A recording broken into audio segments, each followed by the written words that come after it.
2021. Authorities are keeping a watchful eye on the City Nightclub. Police charges of illegal drug use at this all-ages establishment threatened to close it down. Now, the patrons of the City Nightclub say they not only want it to stay open, they need it to. Here are the details. Okay, this is me, and we're outside the club. Woo, woo, woo. This is Danny, my best friend. Scared of him. The City Nightclub is the best thing in Portland. On an average weekend, the club will have a turnaround of between 1,500 and 2,000 young people. There is no alcohol served there. The City is an all-ages gay and lesbian nightclub, the only one of its kind in the entire country, owned by Lanny Swerdlow. Well, I knew if I was to open up a club, I would be able to help a lot of young gay people not have to go through the years of torment like I went through when I was a teenager. I came out of the closet when I was 17 years old, and as a result of that, I was kicked out of the house. When you're in high school, you get dyke, you get fagged. I still have to treat myself the way that other people think that they should see me, because I don't want, to get beat up or get harassed. It's just weird how people will look down upon you for something that you can't really control. I mean, it's not like I chose to be gay. When you go somewhere and you can come out in front of everyone and just be who you want to be, it's totally wonderful. And without that, I don't know what people would do. It's a place that I can let go, where I can express myself. It doesn't matter if you're straight, gay, bi, whatever, you're very much inside of a family atmosphere. It's a very accepting place for a lot of kids. It's home. What's happening to the City Nightclub right now is that the Portland Police Bureau is attempting to close the club. Now, their claims on closing the club are that there is rampant drug use. The City Nightclub is just a microcosm of society. If there's problems out there, we're going to have the same kind of problems in here.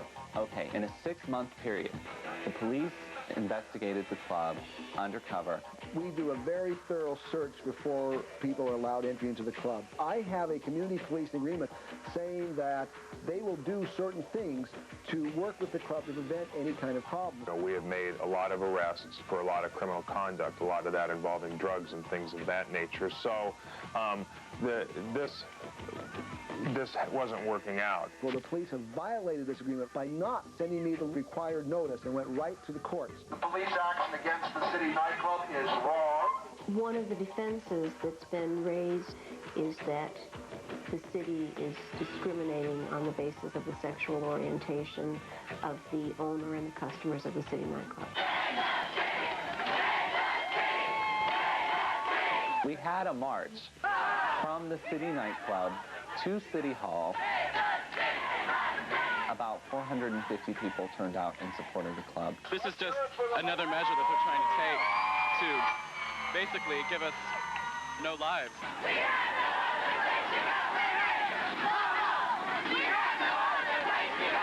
On the first court date, the motion for summary judgment on the part of the city of Portland didn't go through. 1-0. A week later, another motion for summary judgment, the club lost. The judgment meant that the owner of the property could evict the club. Today, the club is still open, so we have to wait and see what happens. I know that I'm not the only young person that was kicked out at a young age for being gay. If the City Nightclub closes, this is where you're going to have 400 to 600 gay and lesbian young people every weekend. Unless they can have a solution to deal with those kids when the club is closed and they're on the streets, then they shouldn't try to close it down. The City Nightclub is the only damn place where a gay person can go in this town and feel comfortable, and there really is no place else. The closing of the City Nightclub is still pending trial. We'll keep you posted.